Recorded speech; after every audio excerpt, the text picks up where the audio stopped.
The other day, a friend pinged me asking me what is 145 speed good for, and since I didn't actually know off the top of my head and I was bored enough, I decided to find out.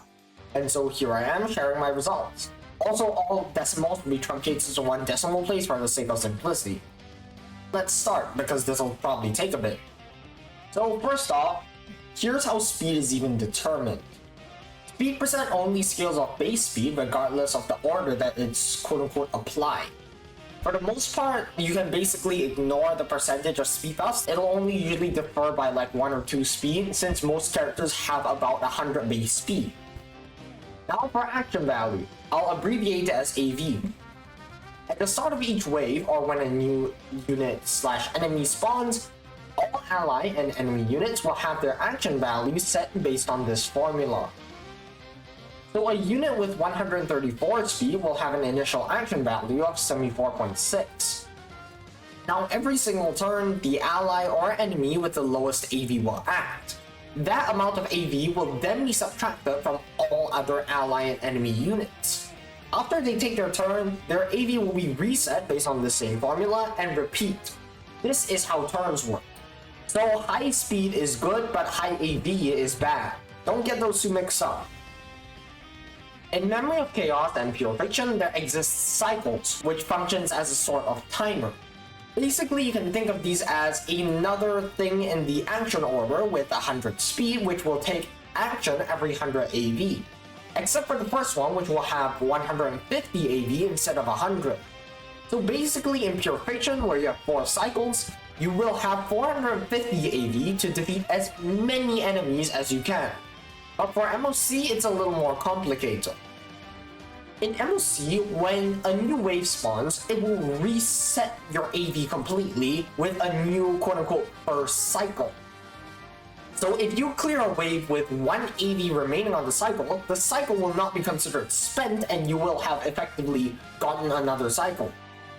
So if you clear the first half of MOC within 449 AV, which is just 1 AV short, you will have spent 3 full cycles and basically almost a fourth, but you will still have 27 cycles left for the second half.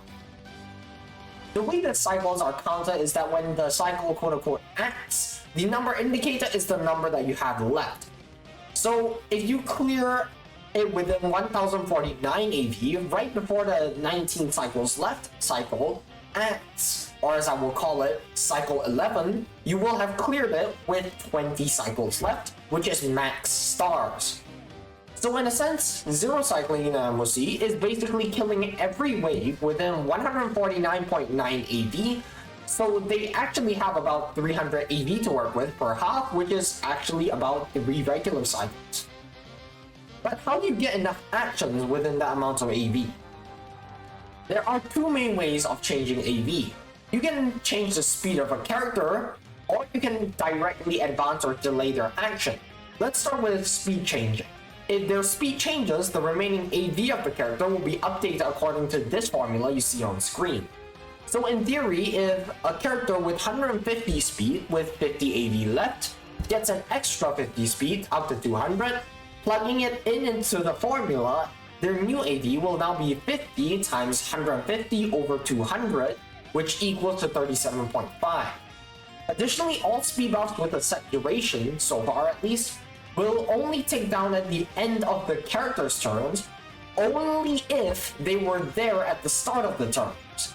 So applying the speed buff on the character's turn will have the most value, and applying it right before their turn will have the least value. However, if your action is instead directly advanced or delayed, the remaining AV will be updated according to this completely different formula instead. If you're not familiar with basic programming, this max zero thing, it just means that it will just take the higher of the 2 terms, meaning basically it will always be at least 0, which would otherwise be a huge pain for the game to deal with. What this formula also means is that action advance and delay are based on the base action value, not the current action value. Let's use another theoretical scenario to illustrate this better. Let's say you have a 100 speed unit with 70 AV remaining. Their initial AV would be 10,000 divided by 100, which equals to 100. Should be simple enough so far, that's why I chose 100. But now if Sparkle were to advance their action by 50%, inputting in the formula, this would be 70 minus half of 100 equals to 20 AV remaining. It does not directly halve the AV they have remaining, it reduces it by half of the initial AV. So instead of reducing it to 35, it reduces it to 20, which is part of what makes Sparkle so strong. Also, there is technically a bit of misinformation I've been saying in some of my other videos. Whenever a kid says immediately take action, I interpret it and say advance their action by 100%. And for the most part, that is functionally the same for 99.99% of cases. But in the actual game, it's probably coded as set AV to 0, not quite advance action by 100%, but still different from taking an extra turn. This matters for the purposes of action delay from enemies, which can cause the remaining AV to exceed the initial AV. Now for probably the most practical part of the video, which are breakpoints. Remember what I said about cycles in MOC? About how the AV remaining in the cycle will reset after each wave, meaning even if there's one AV left, you will not count as using up that cycle? So math jump scare. This isn't terribly complicated, don't worry. And special thanks to this Reddit comment and GameAid's article on SPD Breakpoints. So what does this mean exactly? Let's look at the famous 134 speed breakpoint to do some regular easy math. At 133.4 speed, the initial AV is 10,000 divided by 133.4, which is equal to about 74.6. After 74.6 AV, the character takes action and their AV is set back to 74.6. After 74.6 more AV, the total AV that character has spent is 149.2, which is barely under the 150 AV of the first cycle, or as I'll call it, cycle 0. This means that if you defeat the remaining enemies in this wave, in this exact action, you will not have spent the cycle. This is also the same case for cycle 3, which is from 350 to 450 AV. After 4 actions, the total AV spent is 298.4. The 5th action is at 373 AV, which is in cycle 3. The 6th action, however, is in 447.6, which is still in cycle 3, with just below the 450 AV of cycle 3. So now that the concept of breakpoints have been explained, I'll talk about each one you see on the sheet here. Oh yeah, the naming of cycles can be kinda confusing. There's not really a standardized way to refer to it. Personally, what I will be using is cycle 0 is the first cycle from 0 AV to 150 AV. Cycle 1 is the second cycle from 151 to 250. Cycle 2 is the third cycle from 251 to 350 AV, and so on. 111.2 gives you a second action in cycle 3. 114.3 pushes that additional action to cycle 2 instead. 120 pushes the second action to cycle 1 and activates Sprightly Volwhack, Fleet of the Ageless, and Space Sealing Station. I'll talk more about Volwhack in a bit since it is kind of an anomaly. 133.4 is the famous 134 that pushes the second action to cycle 0 and gives you one more action at cycle 3. 142.9 speed gives you 2 actions in cycles 0, 2, and 5 for a total of 5 actions in the first 3 cycles. 146 speed activates Talia and gives you 2 actions in cycles 0, 2, and 4 for a total of the same 5 actions, but in 3 cycles, or 8 actions in 5 cycles. 155.6 gives you 2 actions in cycles 0, 2, and 3, which is a total of 7 actions in the first 4 cycles. 160 speed gives you 2 actions in each of the first 2 cycles, cycles 0 and 1, which is a total of 4 actions within these first 2 cycles. 164 speed gives you 2 actions in cycles 0, 1, 3, and 4, for a total of 9 actions within the first 5 cycles. 171.5, which is already pushing the limits of plausibility, gives you 2 actions in cycles 0, 1, and 2 for a total of 6 actions in 3 cycles. 177.8 gives you 2 actions in cycles 0, 1, 2, and 3, which is a colossal 8 actions in a mere 4 cycles. 182 is the same deal. It gives you 2 actions in cycles 0, 1, 2, 3, and 4, or 10 actions within the first 5 cycles.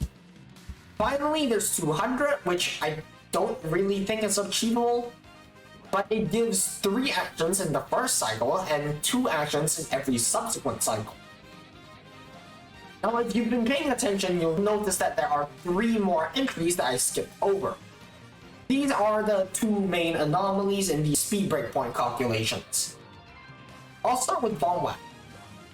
Von Whack advances the character's actions by 40% at the start of combat if their speed is 120 or higher. This can drastically cut the AV of the first action. At 125 speed, a character using Von Whack can get 2 actions in cycles 0 and 3 for 6 actions in 4 cycles. And if my math is also mathing, their first action should also outspeed any character or enemy with 208 speed, which is basically every other character or enemy that isn't also using Von Whack. I didn't calc any other Von Whack breakpoints because I'm too lazy, though based on the foundations I set earlier in the video, you should be able to do calcs yourself. That said, if you find any other breakpoints or want me to calculate any breakpoints, you can let me know in the comments and I'll update the sheet, which will also be linked in the description. Now, the other 2 entries are due to multiplication. For those who are rarest and refuse to use 3-star cones, multiplication is, well, a 3-star cone, abundance one specifically, that at S5 advances the character's action by 20% after using their basic attack. A 20% action advance every single turn, effectively speaking, is a 1.25 times buff to their speed after their first action. Mostly for characters like Locha and Gallagher, who can spam basics. After doing some calcs, I found out that a 136 speed character that's using multiplication, spamming basics, will have the same speed breakpoints as a 160 speed unit, and a 173 speed character spamming basics will have the same breakpoints as 200 speed, which is an absurd number of skill points and probably more than enough for the rest of your team. That's all I have for this fairly long video, for my standards anyway. Hopefully I didn't really miss that much, aside from breakpoints. And if you want to contribute to more, let me know. I'll update the sheet, which will also be linked in the description, like I just said. If you have any other comments or questions or whatever, you can ask in the comments, and if you want to leave criticism, sure, but try to make it as constructive as possible. Alright, thanks for watching, and bye.